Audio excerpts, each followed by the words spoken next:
Assalamualaikum warahmatullahi wabarakatuh. Sebelumnya perkenalkan, nama saya Muhammad Fatih Jidan dari Prodi Komunikasi dan Penyiaran Islam kelas C semester 1. Di sini saya akan menjelaskan tentang komunikasi antar manusia.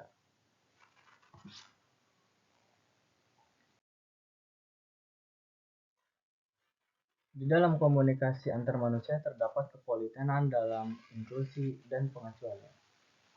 Perspektif lain mengenai kesantunan dapat dilihat pada pesan-pesan inklusif dan eksklusif. Pesan inklusif mencakup semua orang yang hadir mengakui relevansi orang lain dan biasanya dianggap sopan. Pesan eksklusif tidak mencakup orang tertentu atau seluruh kelompok budaya dan biasanya dianggap tidak sopan. Selanjutnya,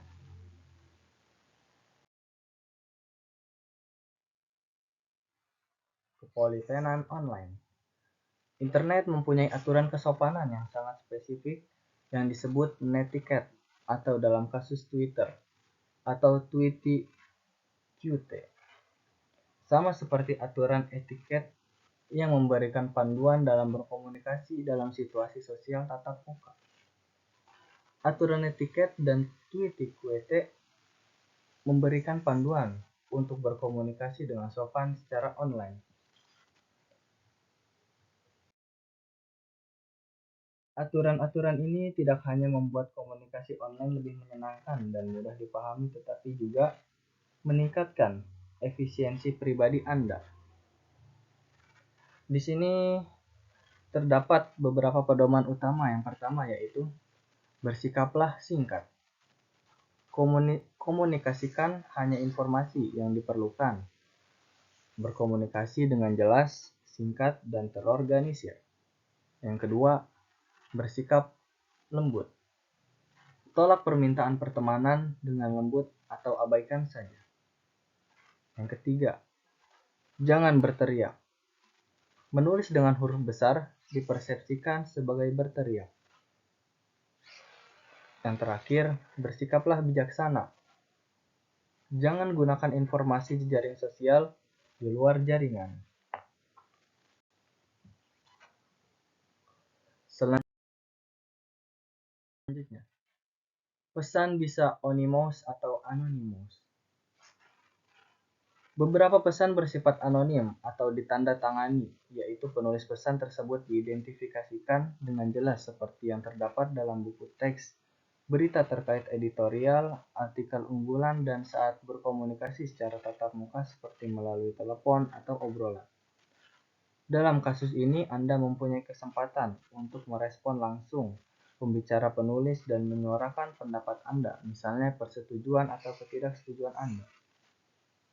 Pesan lain bersifat anonim, penulisnya tidak disebutkan namanya, misalnya pada kuesioner evaluasi fakultas dan di peringkat dan komentar dipublikasikan secara anonim.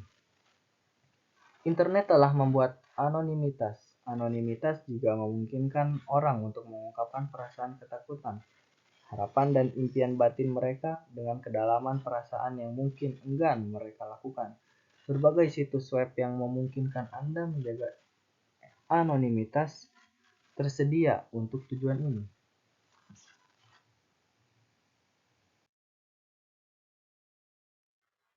Selanjutnya, makna pesan bisa menipu.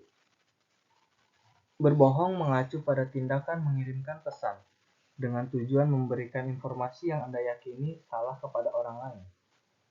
Berbohong melibatkan pengiriman semacam pesan verbal atau non-verbal, dan ingat, tidak adanya ekspresi wajah atau tidak adanya komentar verbal dalam komunikasi. Itu juga membutuhkan penerimaan oleh orang lain. Pesan tersebut harus dikirimkan untuk menipu dengan sengaja. Jika Anda memberikan informasi palsu kepada seseorang tetapi Anda yakin informasi tersebut benar, maka Anda tidak berbohong.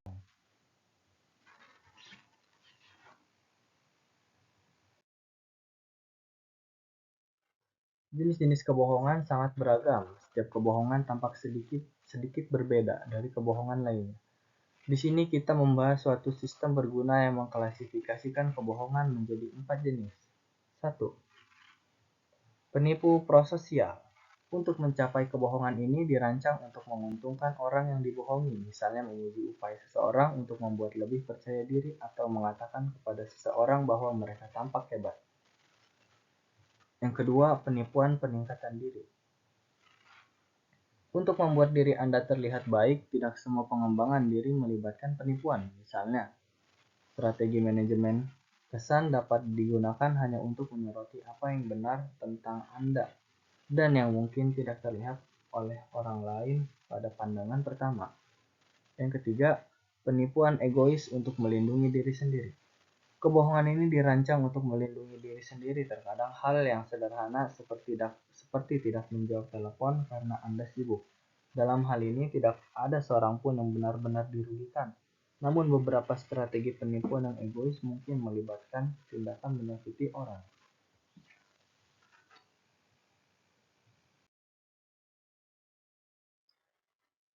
Selanjutnya, pesan bervariasi dalam ketegasan. Yang pertama, analisis komunikasi asertif. Langkah pertama dalam meningkatkan keterampilan ketegasan Anda adalah memahami sifat komunikasi asertif. Amati dan analisis pesan orang lain. Belajarlah untuk membedakan perbedaan antara pesan asertif, agresif, dan non-asertif. Yang kedua, latihan komunikasi asertif. Salah satu cara untuk melatih ketegasan adalah dengan menggunakan teknik desensitisasi. Bangun hierarki yang dimulai dengan pesan yang relatif, tidak mengancam, dan diakhiri dengan komunikasi yang diinginkan.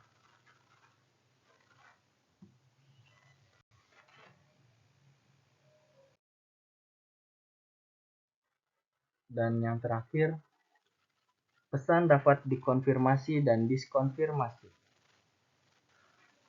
Diskonfirmasi adalah pola komunikasi di mana Anda mengabaikan kehadiran seseorang dan juga komunikasi orang tersebut. Anda sebenarnya mengatakan bahwa orang tersebut dan apa yang dia katakan tidak perlu mendapat perhatian serius. Respon yang tidak mengkonfirmasi seringkali menyebabkan hilangnya harga diri, sedangkan konfirmasi merupakan kebalikan dari diskonfirmasi. Sebagai informasi, Anda tidak hanya mengakui kehadiran orang lain, tetapi juga menunjukkan penerimaan Anda terhadap orang tersebut. Definisi dari orang tersebut dan hubungan Anda sebagaimana didefinisikan atau dilihat oleh orang lain tersebut. Respon yang dikonfirmasikan seringkali meningkatkan harga diri.